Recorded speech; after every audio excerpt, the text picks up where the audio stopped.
जन्माष्टमी व्रत कथा। इंद्र ने कहा है, हे मुनियों में श्रेष्ठ, सभी शास्त्रों के ज्ञाता, हे देव, व्रतों में उत्तम उस व्रत को बताएं जिस व्रत से मनुष्यों को मुक्ति लाभ प्राप्त हो तथा उस व्रत से प्राणियों को भोग व मोक्ष भी प्राप्त हो जाएं। इंद्र की बातों को सुनकर नारद जी ने कहा, त्रेता युग के अंत में और द्वापर युग के प्रारंभ समय में निंदित कर्म को करने वाला कंस नाम का एक अत्यंत पापी दैत्य हुआ। उस दुष्ट व दुराचारी कंस की देवकी नाम की एक सुंदर बहन थी। देवकी के गर्भ से उत्पन्न 8वां पुत्र कंस का वध करेगा। नारद जी की बातें सुनकर इंद्र ने कहा, उस दुराचारी कंस की कथा का विस्तार पूर्वक वर्णन कीजिए। क्या यह संभव है कि देवकी के गर्भ से उत्पन्न 8वां पुत्र अपने मामा कंस की हत्या करेगा? इंद्र की संदेह भरी बातों को सुनकर नारद जी ने कहा, हे अदिति पुत्र इंद्र, एक समय की बात है, उस दुष्ट कंस ने एक ज्योतिषी से पूछा, मेरी मृत्यु किस प्रकार और किसके द्वारा होगी? ज्योतिषी बोले, हे दानवों में श्रेष्ठ कंस, वसुदेव की पत्नी देवकी जो वाक्पटु हैं और आपकी बहन भी हैं, उसी के गर्भ से उत्पन्न उसका 8वां पुत्र जो कि शत्रुओं को भी पराजित कर इस संसार में कृष्ण के नाम से विख्यात होगा, वही एक समय सूर्योदय काल में आपका वध करेगा। ज्योतिषी की बातों को सुनकर कंस ने कहा, हे देवेश, अब आप यह बताएं कि देवकी का 8वां पुत्र किस मास में किस दिन मेरा वध करेगा? ज्योतिषी बोले, हे महाराज, माघ मास की शुक्ल पक्ष की तिथि को 16 कलाओं से पूर्ण श्री कृष्ण से आपका युद्ध होगा। उसी युद्ध में वे आपका वध करेंगे। इसलिए हे महाराज, आप अपनी रक्षा यत्न पूर्वक करें।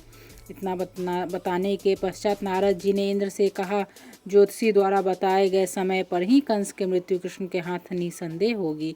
तब इंद्र ने कहा, हे मुनि, उस दुराचारी कंस की कथा का वर्णन कीजिए और बताइए कि कृष्ण का जन्म कैसे होगा तथा कृष्ण की मृत्यु कृष्ण द्वारा किस प्रकार होगी। इंद्र की बातों को सुनकर नारद जी ने पुनः कहना प्रारंभ किया। उस दुराचारी कंस ने अपने एक द्वारपाल से कहा, मेरी इस प्राणों से प्रिय बहन की पूर्ण सुरक्षा करना। द्वारपाल ने कहा, ऐसा ही होगा। कंस के जाने के पश्चात उसकी छोटी बहन दुखित होते हुए जल लेने के बहाने घड़ा लेकर तालाब पर गई। उस तालाब के किनारे एक वृक्ष के नीचे बैठकर देवकी रोने लगी। उसी समय एक सुंदर स्त्री जिसका नाम यशोदा था, उसने आकर देवकी से प्रिय वाणी में कहा, हे देवी, इस प्रकार तुम क्यों विलाप कर रही हो? अपने रोने का कारण मुझसे बताओ। तब दुखी देवकी ने यशोदा से कहा, हे बहन, नीच कर्मों से आसक्त दुराचारी मेरा ज्येष्ठ भ्राता कंस है। उस दुष्ट भ्राता ने मेरे कई पुत्रों का वध कर दिया।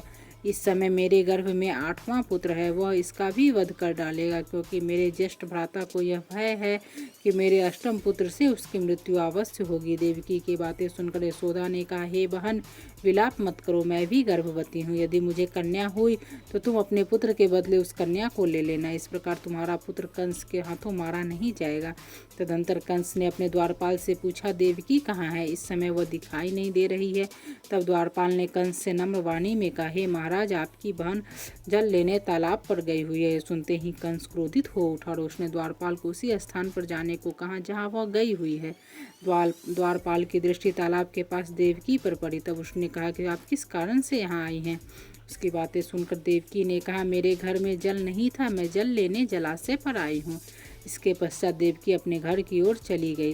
कंस ने पुनः द्वारपाल से कहा, इस घर में मेरी बहन की तुम पूर्णतः रक्षा करो। अब कंस को इतना भय होने लगा कि घर के भीतर दरवाजों में विशाल ताले बंद करवा दिए और दरवाजे के बाहर दैत्यों और राक्षसों को पहरेदारी के लिए नियुक्त कर दिया।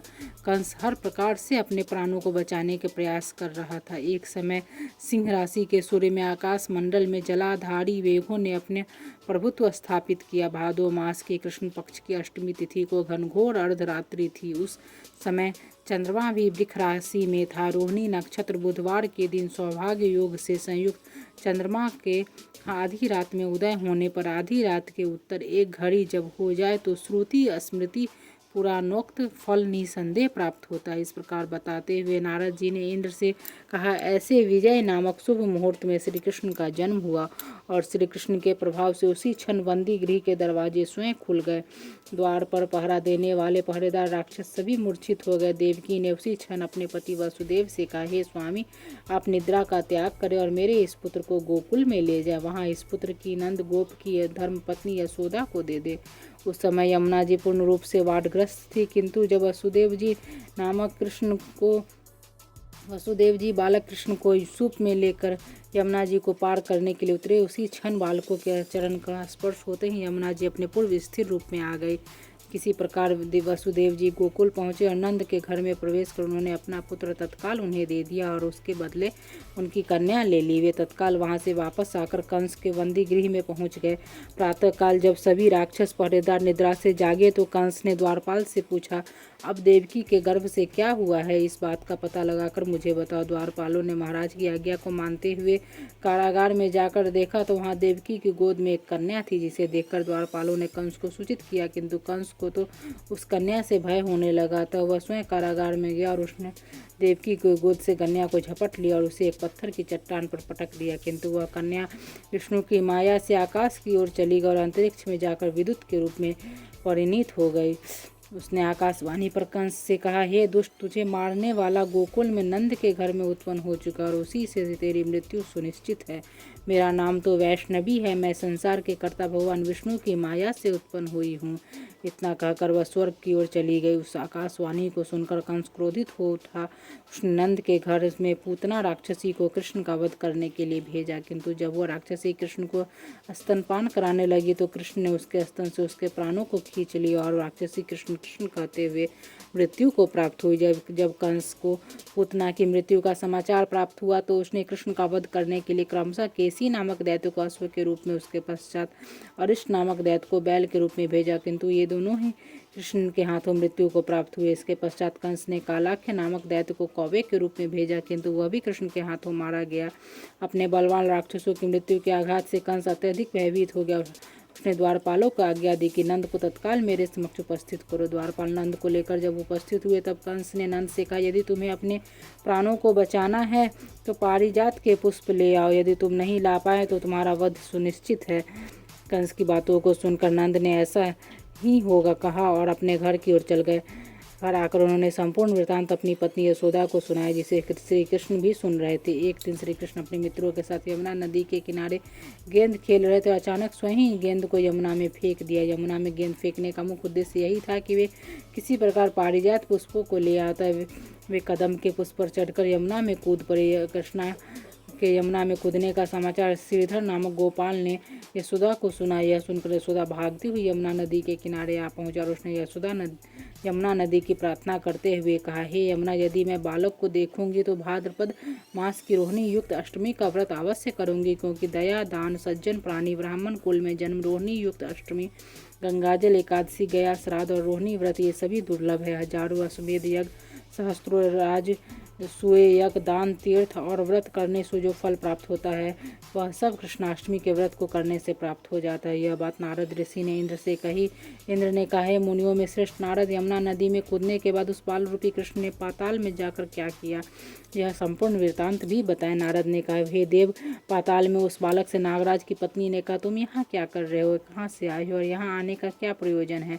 नागपत्नी बोली, हे कृष्ण, क्या तूने धृतकीरा की है जिसमें अपना समस्त धन हार गया है? यदि यह बात ठीक है तो कंकर, मुकुट और मणियों के हार लेकर अपने घर में चले जाओ, क्योंकि इस समय मेरे स्वामी शयन कर रहे हैं। यदि वे उठ गए तो वे तुम्हारा भक्षण कर जाएंगे। नागपत्नी की बातें सुनकर कृष्ण ने कहा, हे कांते, मैं किस प्रयोजन से यहाँ आया हुआ वृत्तांत मैं तुम्हें बताता हूँ। समझ लो, मैं कालिए नाग के मस्तक को कंस के साथ धृत में हार चुका हूँ और वही लेने मैं यहाँ आया हूँ। बालक कृष्ण की इस बात को सुनकर नागपत्नी अत्यंत क्रोधित हो उठी और अपने सोए पति को उठाते हुए उसने कहा, हे स्वामी, आपके घर यह शत्रु आया था, आप इसका हनन कीजिए। अपनी स्वामी की बातों को सुनकर कालिया नाग निद्रावस्था में जाग पर और बालकृष्ण से युद्ध करने लगा। इस युद्ध में कृष्ण को मूर्छा आ गई। उसी मूर्छा को दूर करने के लिए उन्होंने गरुड़ का स्मरण किया। स्मरण कर होते गरुड़ वहां आ गए। श्री कृष्ण जब गरुड़ पर चढ़कर कालिया नाग से युद्ध करने लगे तो उन्होंने कालिया नाग को युद्ध में पराजित कर दिया।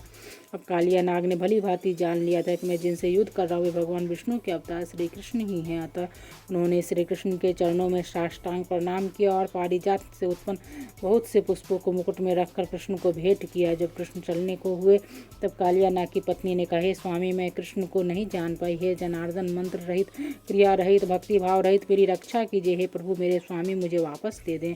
तब श्री कृष्ण ने कहा, हे सर्पनी, दैत्यों में जो सबसे बलवान है उस कंस के सामने मैं तेरे पति को ले जाकर छोड़ दूंगा, अन्यथा तुम अपने घर को चली जाओ। अब श्री कृष्ण कालिया नाग के फन पर नृत्य करते हुए यमुना के ऊपर आ गए। तदंतर कालिया के फुंकार से तीनों लोग कांप्यमान हो गया। अब श्री कृष्ण कंस की मथुरा नगरी को चल दिए। वहाँ कमल पुष्पों को देखकर यमुना के मध्य जलाशय में वह कालिया सर्प भी चला गया। इधर कंस भी विस्मित हो गया तथा कृष्ण प्रसन्नित होकर गोकुल लौट आए। उसके गोकुल आने पर उसकी माता यशोदा ने विभिन्न प्रकार के उत्सव किए। अब इंद्र ने नारद जी से पूछा, हे महामुनि, संसार के प्राणी बालक श्री कृष्ण के आने पर अत्यधिक आनंदित हुए। आखिर श्री कृष्ण ने क्या क्या चरित्र किया वह सभी आप मुझे बताने की कृपा करें। नारद ने इंद्र से कहा, मन को हरने वाला मथुरा नगर यमुना नदी के दक्षिण भाग में स्थित है। वहाँ कंस का महाबलशाही भाई चाणूर रहता था। उस चाणूर ने श्री कृष्ण के मल्लयुद्ध की घोषणा की। हे इंद्र, कृष्ण और चाणूर का मलयुद्ध अत्यंत आश्चर्यजनक था। चाणूर की अपेक्षा कृष्ण बाल रूप में थे। भेरी, शंख और मृदंग के शब्दों के साथ कंस और केसी इस युद्ध को मथुरा की जनसभा के मध्य में देख रहे थे। रंगशाला के अखाड़े में चाणूर, मुष्टिक, सल, तोसल आदि बड़े बड़े भयंकर पहलवान दंगल के लिए प्रस्तुत थे। महाराज कंस अपने बड़े बड़े नागरिकों तथा मित्रों के साथ उच्च मंच पर विराजमान था। रंगशाला में प्रवेश करते ही श्री कृष्ण ने अनायास ही धनुष को अपने बाएं हाथ से उठा लिया। पलक झपकते ही सबके सामने उसकी डोरी चढ़ा दी और डोरी को ऐसे खींचा कि वह धनुष भयंकर शब्द करते हुए टूट गया। धनुष की रक्षा करने वाले सारे सैनिकों को दोनों भाइयों ने ही मार गिराया। कुबलापीर का वध कर श्री कृष्ण ने उसके दोनों दांतों को उखाड़ लिया और उससे महावत एवं अनेक दुष्टों का संहार किया। कुछ सैनिक भाग खड़े हुए और महाराज कंस को सारी सूचनाएं दी तो कंस ने क्रोध से दांत पीसते हुए चाणूर, मुष्टिक को शीघ्र ही दोनों बालकों का वध करने के लिए इंगित किया। इतने में श्री कृष्ण अपने एवं बलदेव अपने अंगों पर खून के कुछ छींटे धारण किए हुए हाथी के विशाल दांतों को अपने कंधे पर धारण कर सिंह शावक की भांति मुस्कुराते हुए अखाड़े के समीप पहुंचे। चाणूर और मुष्टिक ने उन दोनों भाइयों को मल्लयुद्ध के लिए ललकारा।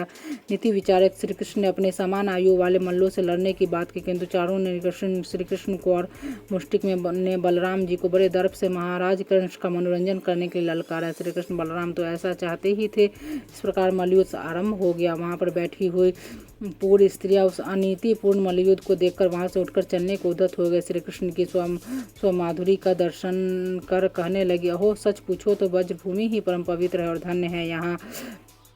वहाँ परम पुरुषोत्तम मनुष्य के वेश में छिपकर रहते हैं। देवादिदेव महादेव शंकर और लक्ष्मी जी इनके चरण कमलों की पूजा करते हुए ही प्रभु वहाँ रंग बिरंगे पुष्पों की माला धारण करके गरुओं के पीछे पीछे सखा और बलराम जी के साथ बांसुरी बजाते और नाना प्रकार की क्रियाएं करते हुए आनंद से विचरण करते। श्री कृष्ण की इस रूप मधुरिमा का आस्वादन लेकर ब्रजवासियों एवं विशेषकर गोपियों के लिए सुलभ है। वहाँ के मयूर, सुख, सारी गौएं, बछड़े तथा नंदियाँ सभी धन्य है। वे स्वच्छंद रूप से श्री कृष्ण की विविध प्रकार की माधुरियों का पान करके निहाल हो जाते हुए ऐसी चर्चा कर रहे थे कि श्री कृष्ण ने चाणूर और बलराम जी ने मुष्टि को पछाड़ कर उनका वध कर दिया। अंदर कूट, सल, तोसन आदि भी मारे गए। इतने में कंस ने क्रोधित होकर श्री कृष्ण, बलदेव और नंद, वसुदेव सबको बंदी बनाने के लिए आदेश दिया, किंतु सबके देखते ही देखते बड़े वेग से उछलकर श्री कृष्ण उसके मंच पर पहुंचे और उसकी चोटी पकड़कर नीचे गिरा दिया तथा उसकी छाती के ऊपर कूद गए, जिससे उसके प्राण पखेरु उड़ गए। इस प्रकार सहज ही कंस मारा गया। श्री कृष्ण ने रंगशाला में अनुचरों के साथ कंस का उद्धार किया। कंस के पूजित शंकर जी इस रंग को देखकर कृत हो गए, इसलिए उनका नाम श्री रंगेश्वर हुआ। यह स्थान आज भी कृष्ण की इस रंगमय लीला की पताका फहरा रहा है। श्रीमद्भागवत के अनुसार तथा श्री विश्वनाथ चक्रवर्ती पाद के विचार से कंस का वध शिवरात्रि के दिन हुआ था, क्योंकि कंस ने अक्रूर को एकादशी की रात अपने घर बुलाया तथा उससे मंत्रणा की थी। श्री कृष्ण ने अपने पैरों को चाणूर के गले में फंसाकर उसका वध कर दिया। चाणूर की मृत्यु के पश्चात उसका मल्लयुद्ध केसी के साथ हुआ। हे इंद्र, उसी क्षण श्री कृष्ण ने गरुड़, बलराम तथा सुदर्शन चक्र का ध्यान किया, जिसके परिणाम स्वरूप बलदेव जी सुदर्शन चक्र लेकर गरुड़ पर आरूढ़ होकर आए। उन्हें दाता देखकर बाल श्री कृष्ण ने सुदर्शन चक्र को उनसे लेकर स्वयं गरुड़ की पीठ पर बैठकर न जाने कितने ही राक्षसों और दैत्यों का वध कर दिया, कितनों के शरीर अंग भंग कर दिया। इसी युद्ध में श्री कृष्ण और बलदेव ने असंख्य दैत्यों का वध किया। बलराम जी ने अपने आयुध, शस्त्र, हल और श्री कृष्ण ने सुदर्शन चक्र से माघ मास के शुक्ल पक्ष की सप्तमी को विशाल दैत्यों के समूह का सर्वनाश किया। अब जब अंत में केवल दुराचारी कंस ही बच गया तो कृष्ण ने कहा, हे दुष्ट अधर्मी दुराचारी, अब मैं इस महायुद्ध स्थल पर तुझसे युद्ध कर तथा तेरा वध कर इस संसार को तुझसे ही मुक्त कराऊंगा। यह कहते श्री कृष्ण ने उसके केसों को पकड़ लिया, कंस को घुमाकर पृथ्वी पर पटक दिया, जिससे वह मृत्यु को प्राप्त हुआ। कंस के मरने पर देवताओं ने शंख घोष व पुष्ट वृक्ष की तथा वहां उपस्थित समुदाय श्री कृष्ण की जय जयकार कर रहा था। कंस की मृत्यु पर नंद, देवकी, वसुदेव, यशोदा और इस संसार के सभी प्राणियों ने हर्ष पर्व मनाया।